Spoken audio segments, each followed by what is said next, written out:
দুটা ডিষ্ট্ৰিক্টতে কিছু সংখ্যক আমি CSP খুলি আছোঁ যাতে গ্ৰাহকৰ সুবিধা হয়।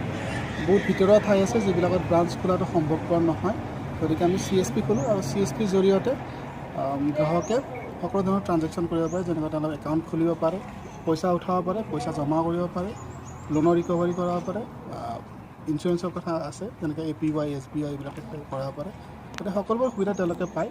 তাৰে ভিতৰত এইটো এটা CSP আমি এইটো বছৰৰ ভিতৰত আমি 70টামান CSP খুলিম বুলি ভাবিছোঁ। তাৰ ভিতৰত অলৰেডি কিছুমান হৈ গৈছে, কিছু সংখ্যক আমি খুলি আছোঁ। আশা কৰিছোঁ আমাৰ এইটো CSP দ্বাৰা গ্ৰাহকৰ সুবিধা হ'ব আৰু ইন জেনেৰেল পাব্লিকৰ যাতে বেনিফিট থাকে সেইটো কাৰণে। Thank you. তো 70টা যোনটো CSP খুলিব কথা আছে এইটো অনলি কাৰ্বি আংলং নে অনলি ডিফুৰ বিষয় না অনলি ডিফু নাই, এইটো কাৰ্বি আংলং আৰু ৱেষ্ট কাৰ্বি আংলং দুটা ডিষ্ট্ৰিক্ট মিলি আমাৰ বহুত ব্ৰাঞ্চ বহুতখিনি আছে, কিন্তু সকলো ব্ৰাঞ্চে গোটেইখিনি কাষ্টমাৰ মানে ইণ্টেৰিয়ৰ ঠাইবিলাকত যাব নোৱাৰে, সম্ভৱ নহয়, গতিকে আমি CSP দিছোঁ, তাতে বেংকৰ গোটেইখিনি সুবিধা তেওঁলোকে পাব, চৰকাৰী সুবিধা গোটেইখিনি পাব, উপকৃত হ'ব ব্ৰাঞ্চত। মানে ডকুমেণ্টছ এইটোৰ কাৰণে কি কি দিব লাগিব? নৰ্মেল যিখিনি আমাৰ বেংকৰ কাষ্টমাৰ যিখিনি লাগিব, নৰ্মেল KYC দিব লাগিব, এইখিনি বস্তু। তাৰপিছত বেংকত যিখিনি ডকুমেণ্ট দিব লাগে অলমষ্ট সেইখিনিয়ে দিব লাগে, আৰু বেংকত যেনেকুৱা ট্ৰানজেকশ্যন কৰিব অলমষ্ট তেনেকুৱা ট্ৰানজেকশ্যন ইয়াতো চলিব।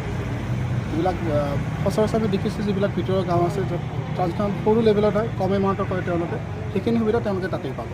তেওঁলোকে আকৌ বাহিৰতে ওলাই আহিব নালাগে, তেওঁলোকৰ সময় বাচিব, পইচা ৰেহাই হ'ব, আল্টিমেটলি গ্ৰাহকখিনি সুবিধা হ'ব। Thank U.